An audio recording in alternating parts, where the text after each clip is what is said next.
Let me ask you something. What would you actually do if the grocery stores were empty, the power grid went down for good, and modern medicine was just gone? It's a pretty intense thought, right? But it's the exact problem that a popular guide called the Lost Frontier Handbook claims it can solve. So today, we're going to break down exactly what this thing promises, from old school remedies to full-on off-grid survival. So yeah, we're diving deep into this guide. Its whole pitch is that it can bring back all these practical skills our great-grandparents knew by heart, the stuff that used to not just survive, but actually build a life. The basic idea is learning how to be self-sufficient in a world that, let's be honest, depends on some pretty fragile systems.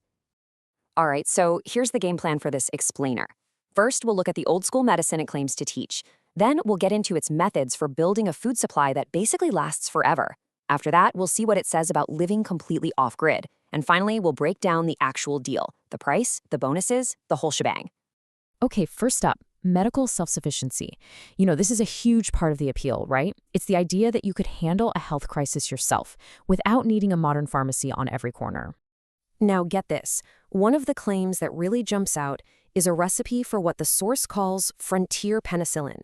The guide says this is a folk remedy that can help keep infections at bay, and you can supposedly make it with just a few things you probably already have sitting in your kitchen. And the approach seems to be super hands-on. It's not just a wall of text. The book claims it's packed with clear, high-resolution photos and diagrams that walk you through exactly how to prepare these remedies step by step. And it definitely doesn't stop there. The source material talks about a whole bunch of other remedies it teaches, from making your own powerful disinfectants and painkillers to treating burns and even whipping up cures for things like fungal infections. So, knowing how to handle medical stuff is one thing, but that naturally leads to the next big challenge, food.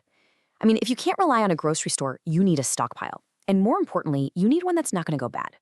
This is where the handbook introduces this really interesting concept of forever foods. It lists 22 specific items that it claims are absolutely critical for any long-term stockpile. And it's not just the stuff you'd expect, like beans and rice. The list has some real curveballs, like popcorn, soy sauce, and even alcohol. And it goes into why items so useful. And maybe one of the wildest examples is this recipe for a survival ration that was supposedly used by Native Americans and Arctic explorers on these incredibly long trips. And the claim?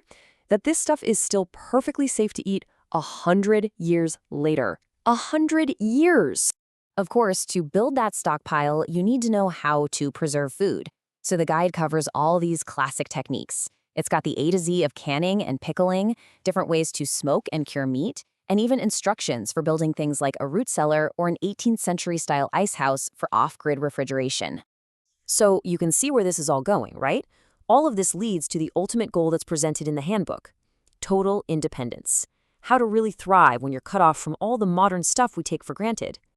And priority number one, of course, is clean water. You can't last long without it. The guide promises to show you how to build your own water filter from scratch, using common stuff you could find in just about any yard, and claims it can turn murky, dirty water into safe, drinkable water. But it goes way beyond just water. The guide lays out a whole bunch of other off-grid skills. We're talking about how to forage for wild plants you can eat, the ins and outs of raising chickens, hunting and trapping techniques. It even includes info on where you might find free land in the US. Oh, and it's got this list of 75 everyday items that it argues would become more valuable than gold in a real crisis. Okay, so we've talked about all these incredible skills that are promised. So let's shift gears and look at the actual offer itself. What's the deal here? Because the big question is, what are you actually getting for your money? It turns out it's not just the one handbook. According to the offer, the purchase comes with a bunch of free bonuses. There are 3 extra guides, one on how to create a small medicinal garden, another on navigating an economic collapse, and a third on traditional homestead cooking. Plus, it says you get access to a whole video library. So here's how the sales material breaks down the value. It prices the main handbook at $50, and then each of those 3 bonus guides at $27 each. You add it all up, and they say the total value comes out to $131. But then, after they subtract this $94 special saving, the final advertised price for the entire package comes down to $37. And for that $37, the offer says you get both the physical, printed copies of the main handbook and all the bonus materials, plus immediate access to all the digital versions as well. You know, the author really wraps up the mission of the book with this quote. There's this sense of urgency to it.